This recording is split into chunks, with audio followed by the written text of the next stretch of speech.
बऱ्याच वर्षांनंतर राज आणि माझी भेट व्यासपीठावरती झाली.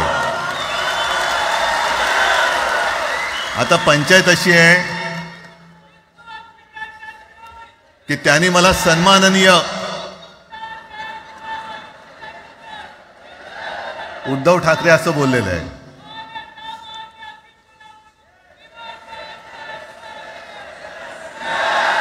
ठीक आहे. आणि साहजिकच आहे की त्याचंही कर्तृत्व आपण सर्वांनी पाहिलेलं आहे.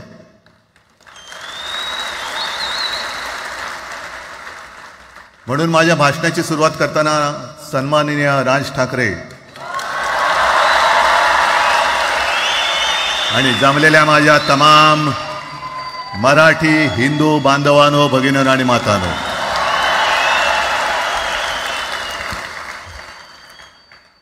अप्रतिम मांडणी राजनी केलेली आहे. माझ्या भाषणाची काय आवश्यकता आहे असं मला वाटत नाही, कारण आजच्या कार्यक्रमाची घोषणा झाल्यानंतर साहजिकच आहे सगळ्यांचं लक्ष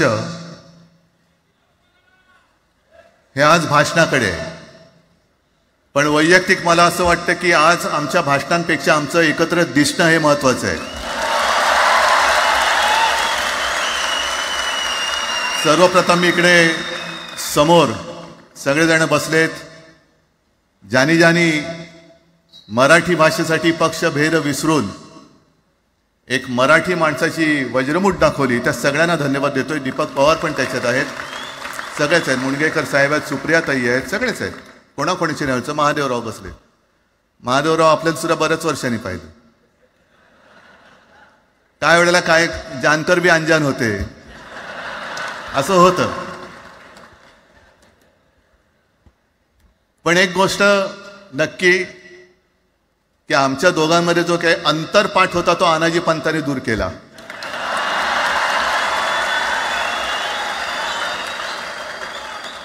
आता अक्षता टाकण्याची काय तुमच्याकडनं अपेक्षा नाहीये. एकत्र आलोय एकत्र राहण्यासाठी.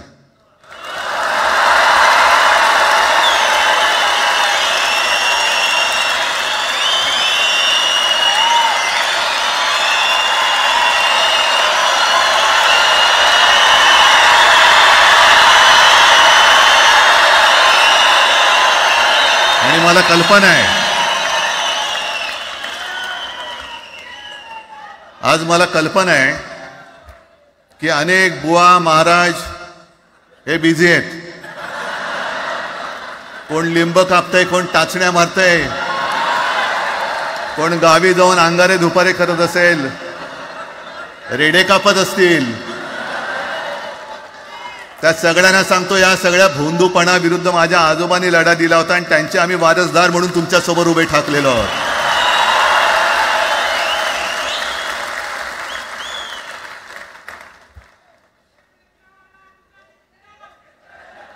नाही, हे सगळं आपणच करून ठेवलेलं आहे.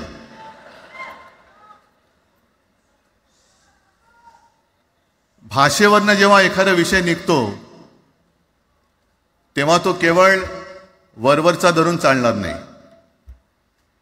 मधल्या काळामध्ये अगदी दोघांनी, म्हणजे मी काय, राजने काय, आपण सगळ्यांनी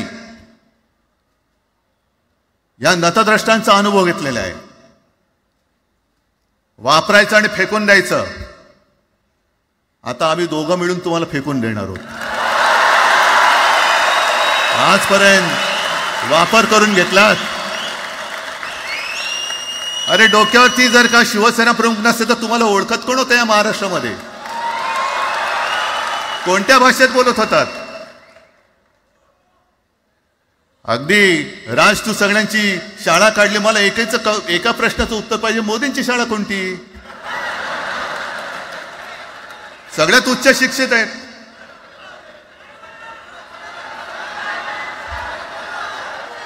पण हे जे काय यांची मध्यंतर मी बोललो ना, भाजप ही अफवांची फॅक्टरी आहे.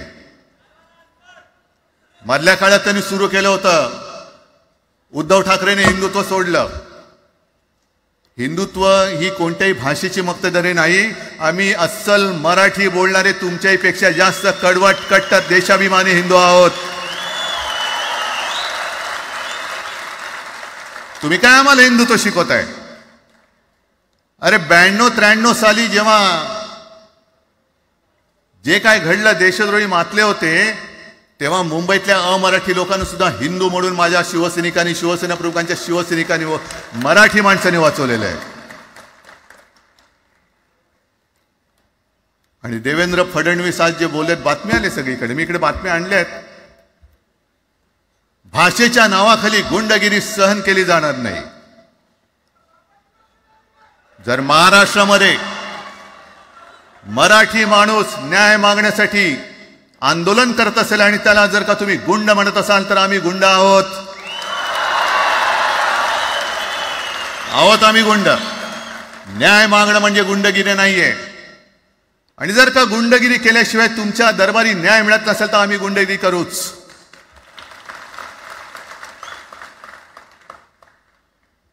पण हे सगळे राजकीय वाडगे, देवेंद्र फडणवीसांची आजचं वक्तव्य म्हणजे मला संयुक्त महाराष्ट्र चळवळीच्या वेळेला सखा पाटलांनी केलेलं एक वक्तव्य आठवते. हे असेच तेव्हाचे, जो दिल्लीत बसतो त्याचे पाय चाटणारे इथले राज्यकर्ते असतात, ते त्यांना मी बाडगे म्हणतोय.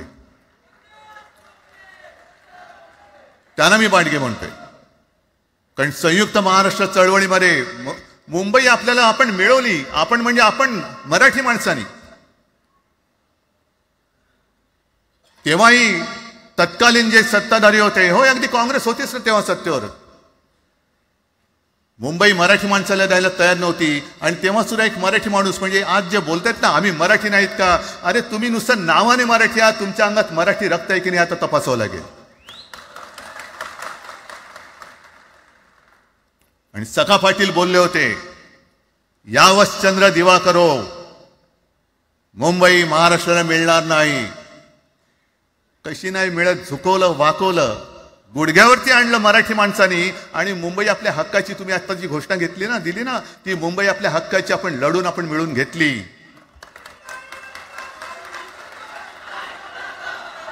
कशासाठी हा सगळा तुम्ही घोळ घालतात? पण याच्या मागे मी जे माझ्या डोक्यात जो एक विचार आहे, पटतं की नाही बघा. हे यांचं सध्या जे काय चालू आहे, म्हणजे आधी आपल्याला सुद्धा वाटलं होतं. कारण तेव्हा काश्मीरमध्ये 370 कलम होतं, ते हटवण्यासाठी शिवसेनेने पाठिंबा दिला. आणि तेव्हा यांनी घोषणा दिली होती, एक निशाण, एक प्रधान, एक विधान. बरोबर आहे, देश एक असला पाहिजे, संविधान एक असला पाहिजे, निशाण सुद्धा एकच, तो आपला तिरंगा असला पाहिजे. भाजपचं भांडी पुसायचं फडकं असतं कामा नये. ते फडकं म्हणजे आमचा राष्ट्रध्वज नाहीये. पण ते सगळं चाललंय एक एक एक एक. त्याच्यानंतर आता नवीन एक तुमणं काढलं, 1 नेशन 1 इलेक्शन. म्हणजे हळुवारपणाने हे सगळं काही एक एक एक करत, हिंदी, हिंदू, हिंदुस्तान, हिंदू आणि हिंदुस्तान मान्य आहे, पण हिंदीची सक्ती आम्हाला मान्य नाही. तुम्ही कितीही कमिट्या करा, हिंदीची सक्ती तुमचे 7 पिढ्या उतरल्या तरी आम्ही लावू देत नाही.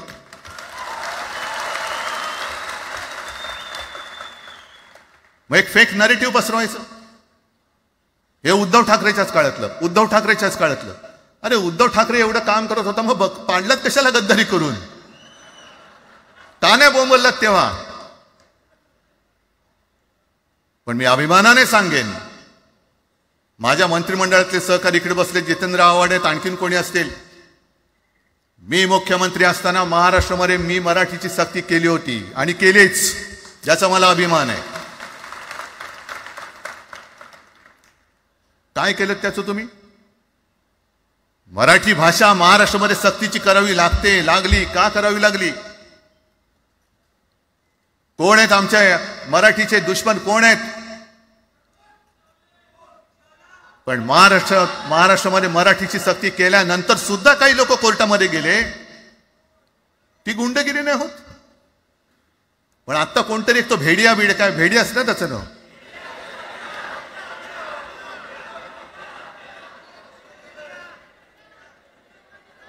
ही यांची सगळी पिलावळ आहे. तोडा फोडा आणि राज्य करा. आपण ज्या काही गोष्टी केल्या होत्या, हे म्हणतात म्हणे शिवसेनेने आजपर्यंत काय केलं. शिवसेना म्हणजे आता राज मी तुला माझ्या सोबतच घेतो, कारण आपण तेव्हा एकत्रच होतो, आता सुद्धा पुढे एकत्र चाललेलो आहोत. त्याच्यामुळे आपलं सगळं तेव्हाच म्हणतोय, आपला एवढ्या वर्षाचा कालखंड मराठी माणूस म्हणे मुंबई बाहेर नेला. मराठी माणूस आम्ही मुंबई बाहेर नेला असं जर का तुम्हाला वाटत असेल तर 14 सालानंतर तुम्ही मुंबई आणि महाराष्ट्राचे जे काही लचके तोडलेत, मुंबईतून सगळे उद्योगधंदे, महाराष्ट्रातून उद्योगधंदे सगळे पळवले, आर्थिक केंद्र गेलं, हिरे व्यापार गेला, मोठमोठी ऑफिसेस गेली. आपल्याकडे येणारे उद्योगधंदे जे आपल्या काळात येत होते ते कुठे गेले? मग काय तेवढाच हिंदुस्थान किंवा तेवढाच सगळे हिंदू आहेत? तेवढेच हिंदू आहेत. आम्ही सगळं करत होतो, केलं होतं. पण तुम्ही पहिल्या प्रथम गद्दारी, आमच्यात गद्दारी करवलीत आणि तुम्ही आमचं सरकार पाडलं. ह्याचं कारण तुमचे जे मालक तिकडे बसलेले 2 जण, 2 व्यापारी, त्यांचे बूट चाटण्यासाठी तुम्ही हे सगळं करतात.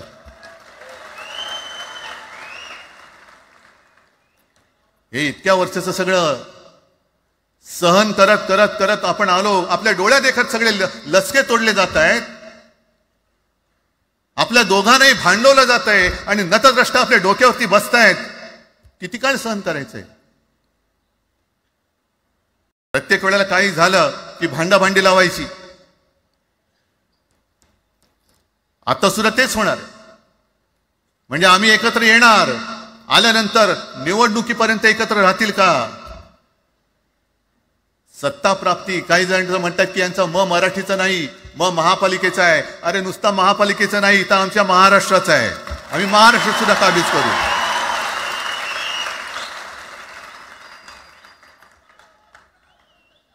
आज तर निवडणुका नाही आहेत. आमची सत्ता, सत्तेवरती जे शिवसेना प्रमुखांनी सांगितलं, अरे सत्ता काय, सत्ता येते आणि सत्ता जाते. पण आपली ताकद ही आपल्या एकजुटीमध्ये असली पाहिजे. दर वेळेला संकट आलं की आपण सगळे मराठी एकवटतो आणि संकट गेलं की आपणच एकमेकांमध्ये भांडायला लागतो. आता नको, हा नतद्रष्टपणा आता करायचा नाहीये, अजिबात करायचं नाहीये.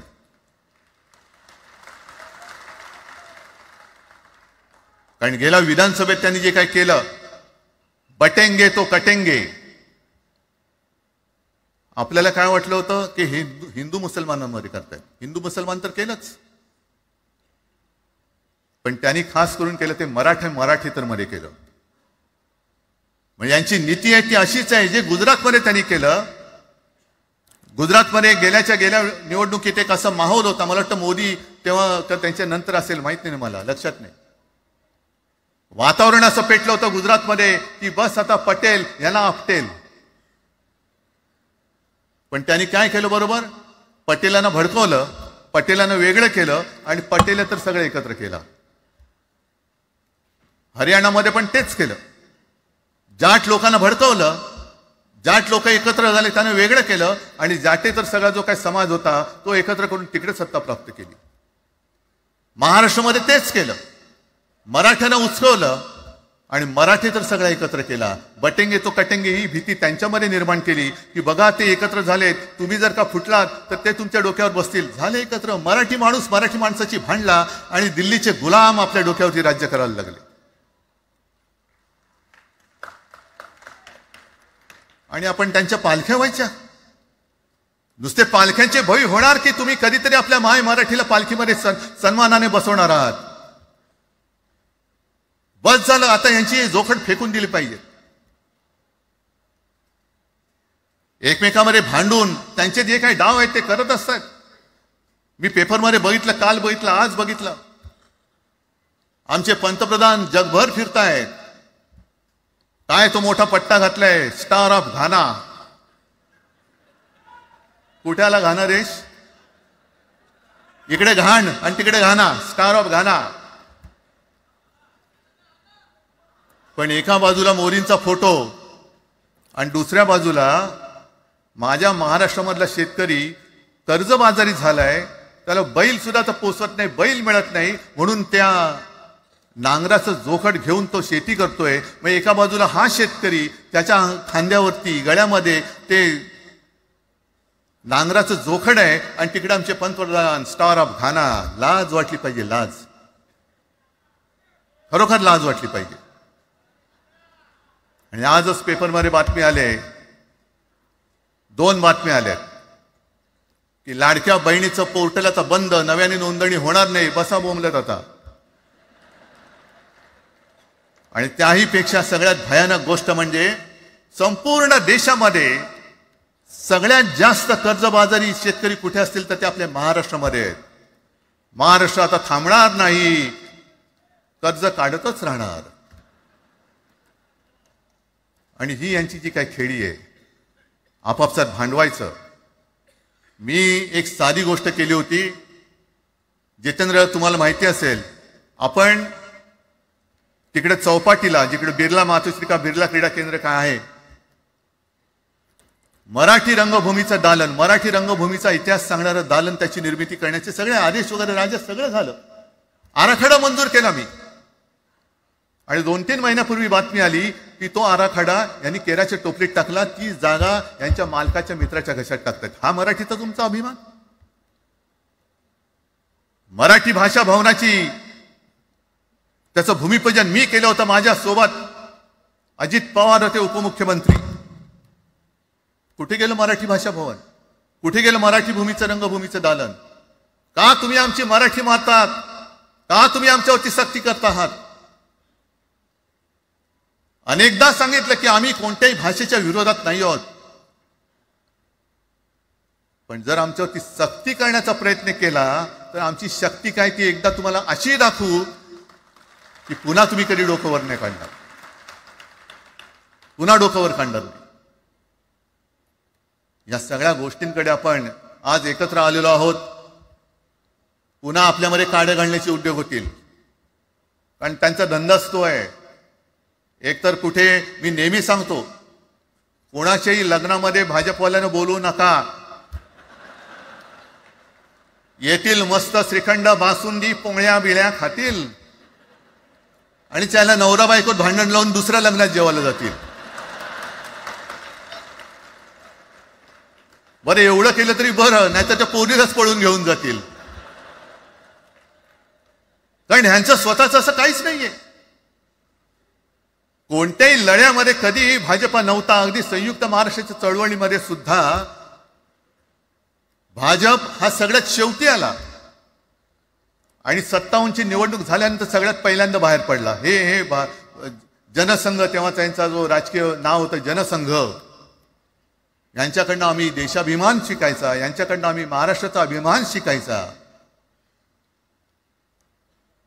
आणि आम्ही आपापसात भांडून ह्यांना सगळं काही बहाल करून टाकायचं. या सगळं विकून टाका, सगळा सत्यानाश करून टाका. अरे, आपली मुंबईच्या शिंदड्या उडवल्या जात आहेत. अख्खी मुंबई कोणाच्या घशात घालतायत?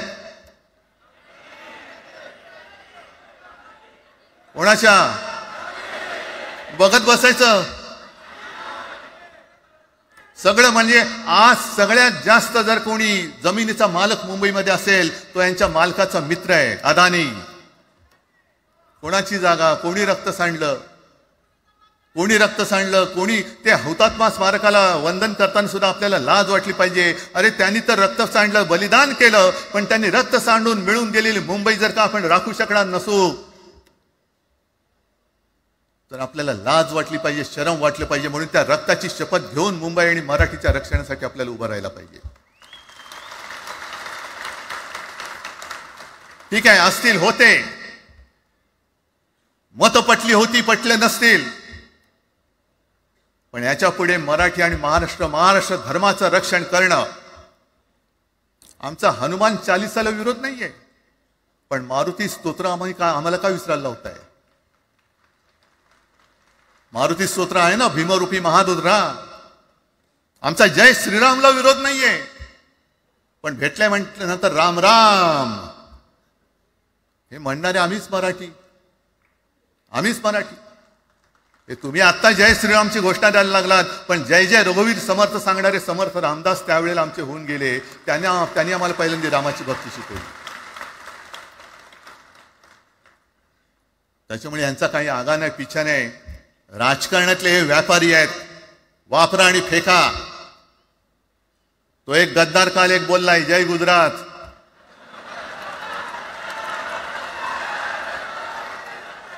किती लाचारी करायची.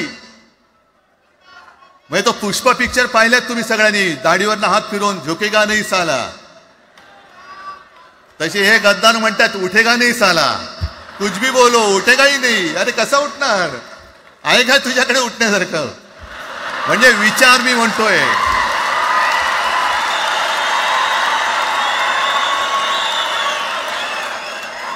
अरे विचार वगैरे मी म्हणतोय.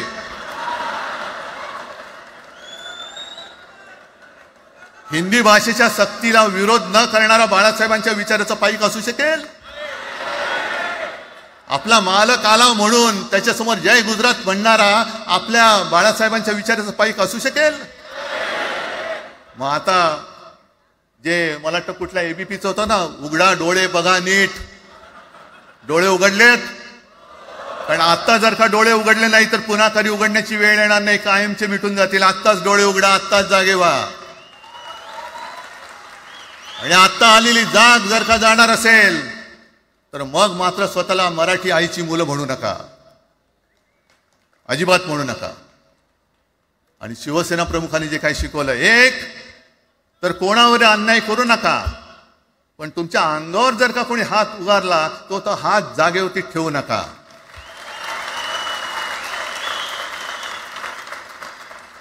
देवेंद्र फडणवीस भाषिक गुंडगिरी सहन करणार नाही तुम्ही म्हणता आहात. मला एक मराठी माणूस असा दाखवा की जो आपल्या देशात इतर राज्यामध्ये जाऊन गुंडगिरी करू शकतो. हिम्मत आहे त्याची? एक मराठी माणूस दाखवा.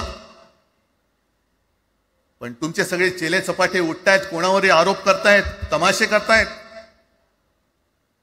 अरे कोणताही मराठी माणूस किंवा कोणताही भाषिक इतर प्रांतीय भाषेत तिकडे गेला, राज्यात गेला आणि दादागिरी करण्याचा प्रयत्न केला तर उभा चिरून टाकतील तिथली लोक. बंगालमध्ये जाऊन बघा,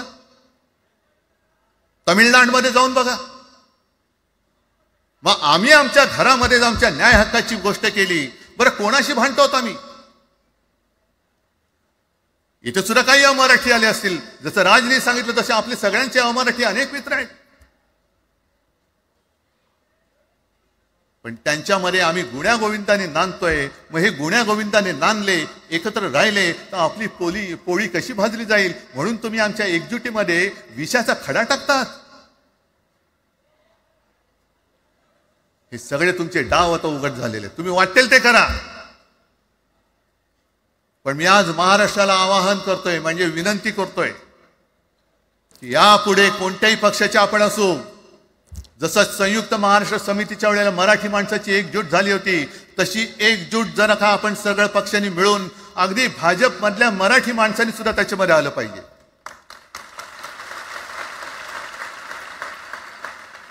का नाही यायचं? ज्या राज्यामध्ये राहता, ज्या मातीमध्ये तुम्ही जन्माला आला, ज्या आईच्या पोटी जन्म घेतलात, तिचे उघड उघड जर का हे धिंडोडे काढणार असतील आणि आपण आपले पक्षीय भेदाभेद घेऊन त्यांना पायघड्या घालणार असू, तर असं षंडाचं जीवन जगण्यापेक्षा मेलेलं बरं. महाराष्ट्र हा शूरांचा आहे, वीरांचा आहे, दगडांचा आहे, पण यांच्यासारखा धोंड्यांचा नाहीये. ही आपण आता एक शपथ घेतली पाहिजे. घेताय तुम्ही? घेतलेत की एकजूट केवळ आमचा कार्यक्रम? मी राजला परवा फोन केला, अरे जसं काय आपल्या पिक्चरचा प्रीमियर होता असं सगळेजण विचारतात आज कसं येऊ. हा प्रीमियर असेल, पण आजपासून सुरुवात झालेली आहे. आजपासून सुरुवात झालेली आहे. एक तर आम्ही कोणाशी दादागिरी करणार नाही, पण कोणी दादागिरी केली तर आम्ही ती सहनही करणार नाही. शिवसेना प्रमुखांनी तेव्हा जे सांगितलं होतं तेच परत एकदा सांगतोय. मराठा मराठेतर, ब्राह्मण ब्राह्मणेतर, 96 कोळी 92 कोळी, स्पृश्य अस्पृश्य, घाटी कोकणी हे सर्व मतभेद भेदाभेद गाडून मराठी माणसाची भक्कम एकजूट बांधा.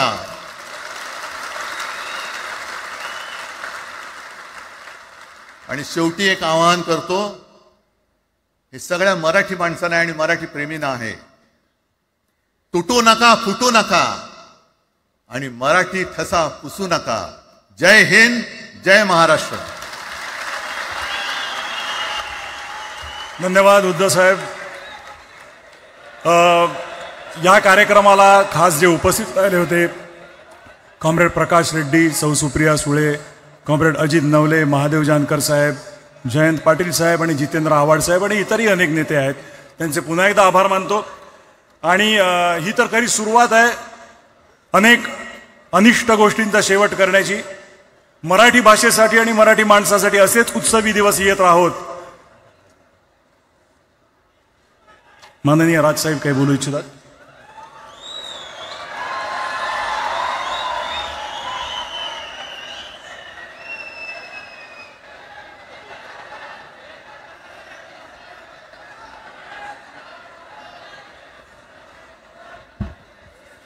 मला माफ करा, मगाशी माझ्या भाषणामध्ये त्या ओघात जे पक्ष या सगळ्या लढ्यामध्ये सामील झाले त्यांची नावं घ्यायला मी विसरलो.